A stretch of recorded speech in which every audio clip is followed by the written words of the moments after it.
Hi everyone, welcome to my channel Design with Rusbe. Continuing with CSWA Practice Problems, today we'll work on question 5.10. Let's take a look at this question. So in this question, unit of measurement is millimeter gram second. Like always, we need to ensure we are using the same unit of measurement in SolidWorks setting.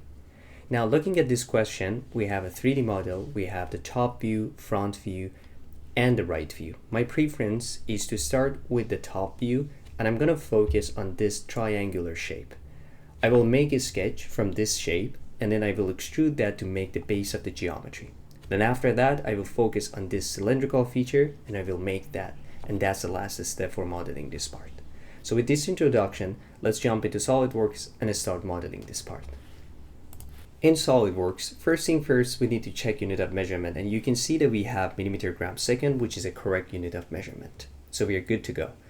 Now, I want to start with the sketch on the top plane. So I click on the sketch command, I choose the top plane, and here, just to help myself with the modeling process, I click on line command and then I choose center line, and this is just a symmetry line, just for my reference. So I have this line just to help me with the modeling.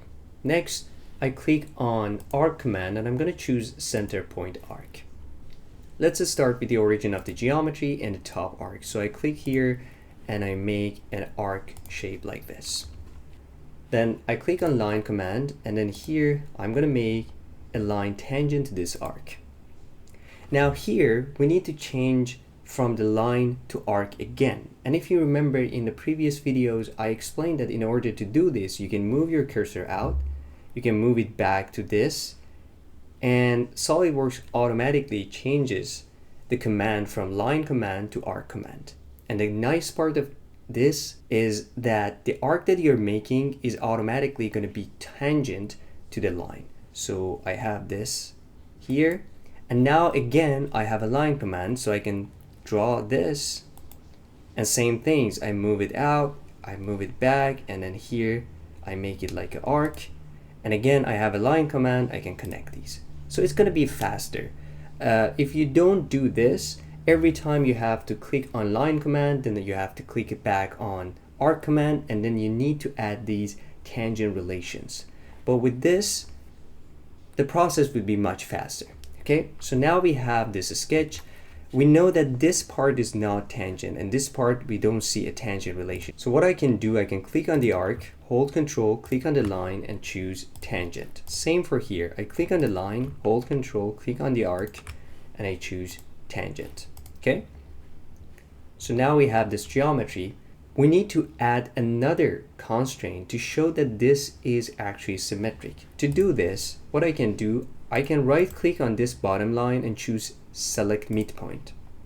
And now the midpoint of the line is selected. In order to have a symmetric geometry, this point should be on this symmetry line. So I hold control, I select the symmetry line, and from the options here, I'm going to choose coincident.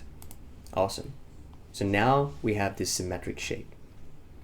Now let's add some dimensions. According to the top view, the radius of these large arcs should be 15 millimeters. So this is 15. This is 15. And this is going to be 15 as well. Also, the distance between the center point of the top arc and these two arcs should be 60 millimeter. And finally, the distance between the center point of these bottom arcs should be 75 millimeter. Awesome, so now you can see we have a fully defined geometry. Next step, we need to add 3 circles. So I click on circle command, I make 1 circle here, 1 here, and 1 here. According to the top view, the dimension of the circle should be 8 millimeter. This one is also 8, and this one is also 8. Or the other option is that you add a relations, equal relation, to make all of these circles same size. Okay, so now we have the sketch made, it's fully defined. Let's click on feature, click on extrude bus. According to the front view, we know that the thickness of this part should be 10 millimeter, and we have 10 millimeter here. Click on OK, and that's it. Awesome, so the first part of this geometry is made. Next step, let's focus on the cylindrical part. Click on the sketch, click on the sketch and select this surface. Here we need 2 circles, so let's click on circle command and then let's make 1 circle here and 1 here. In the question, you can see a hint that is saying the circle or the pipe should be tangent to the top surface. So what I can do, I can select this circle, hold Control, select the top surface, and choose tangent. Also, according to the front view, we know that the diameter of the outer circle should be 32 millimeter, and the diameter of the inner circle should be 21 millimeter. Okay, so now we have this part of the geometry made. The only reason these 2 circles are not fully defined because we didn't define the location on the x-axis. So I can move it to left and right. To fix this issue, you can simply select this center point, hold Control, select origin of the geometry, and then choose vertical. And now you can see this is fully defined. Of course, because we need to have a base for the pipe, we also need to work with the line command and make this part of the geometry as well. Okay, so now we have the sketch. We are ready to make the cylindrical section of the geometry. Click on Feature, click on Extrude Boss. First, I want to focus on a cylindrical section, so I select this ring. Now, looking at the right view, you can see that it's extruded 30 millimeter by 30 millimeter in this direction, so this should be 30. But we also need to extrude it in the other direction as well, so click on direction number 2, and for the lengths, you can simply use 85, which is the total length, minus 30 millimeter. And click on OK, and that's it. So that's the pipe. We still need to make the side section. So in order to make that section, I click on Extrude Boss again, and I want to take advantage of the sketch that I already made. So I click on this model tree, click on Boss Extrude 2, and I activate this sketch. And then here for the contour, I'm going to select this and this part.